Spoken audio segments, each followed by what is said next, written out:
Easter's just around the corner, and it is March here in South Surrey, and it is gorgeous out. The days are longer, the temperature is warmer, and it's time to put together some container gardens.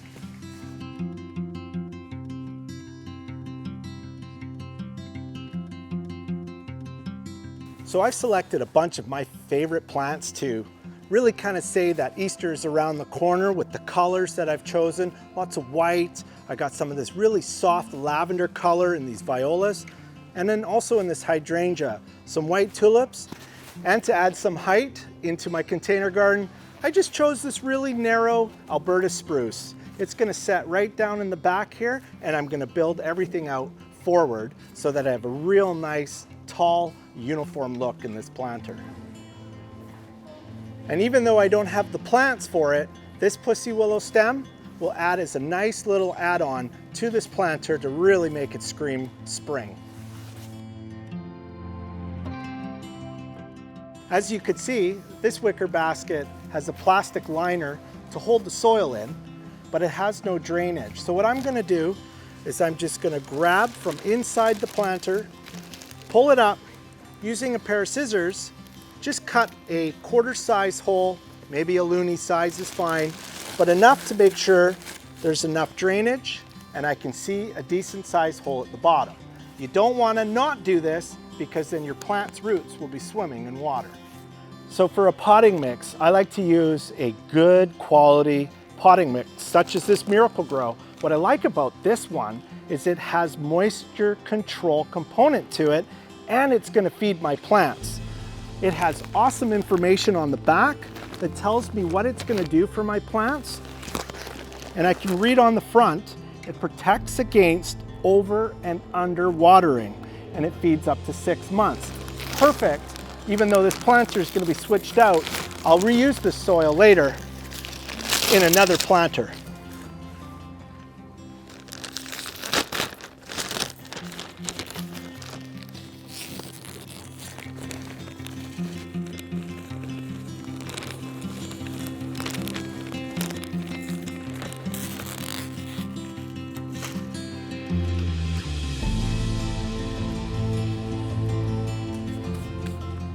So starting with my Alberta spruce, I'm gonna pull the pot off and I'm just gonna tickle the roots just a little bit to get off that soil that really had nothing in it. And I wanna just tickle the roots, as I said, to make sure that those roots will penetrate into this new soil. I'm gonna have a little dig into the soil, place this right in the back, bring the soil back over top, and I've started the back and the height of my planter. Now for my hydrangea, which is gonna give me lots of color. It's very full, and I'm gonna add this into the side. Now you can see there's a bloom here, there's a big bloom here, there's a little guy there and a little guy there. I'm actually gonna take this bigger bloom and put it right up against the Alberta spruce so it looks really balanced. I want this little guy hanging over the edge.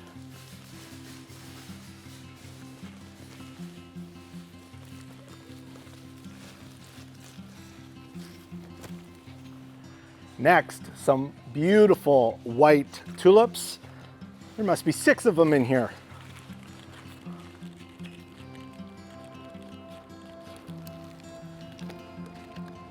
I'm gonna place this right over onto the other side, and I'm gonna send them right down so I can cover the old top there, the whole top, with soil.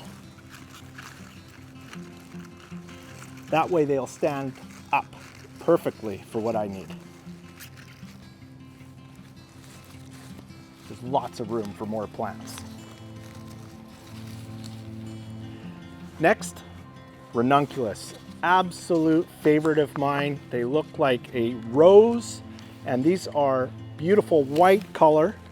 And I'm just gonna add them into the middle here, and I'll probably put 2 right close together. You know, at this time of the year, I'm not too concerned about it being a thin or a grow-in type planter. I like to pack them in because I'm looking for that impact, kind of like a nice full bouquet of fresh flowers. Now to contrast, I have these beautiful little muscari. They're fine in detail, but they do show off quite nicely poking out of the green. I'm gonna add them in right off to the side here where they can look a little bit protected, and it brings some color right down to the baseline. Using my fingers to make sure they're not completely squished in there, I'm just gonna move them around so they look natural as opposed to squished. Now for some violas. These little guys are powerhouses at this time of the year. They throw flowers all the time. And because it's a little cell pack, I can add in 2 or 3 of these right in the front. And what I like about it is because they're short in nature, they're gonna get me color from the top right down to the bottom, and we're echoing the same colors. And another viola for the front.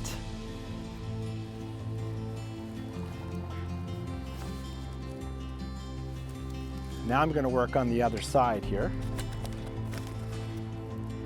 Now I have a few choices to make. What's gonna fit and what might not fit. And I try and fit it all in. I might just use this beautiful white primula. Gonna get it right in there. Move over, ranunculus. There's more room for more. Get that primula right down so the leaves are hovering right over the edge of the pot. Now these tulips need a little bit of help in the back here. And what I might do there is add in a little bit more of these beautiful violas.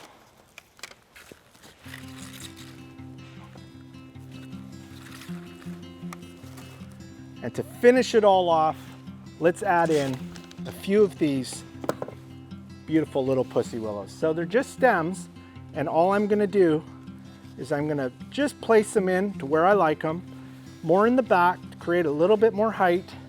And these ones are branched, so they're gonna separate and create a little bit more interest throughout the planter, poking out. I like that because it's a little bit more natural. Maybe one more down in front here. And they're not permanent, so if you don't like the way it looks, you can definitely reset it.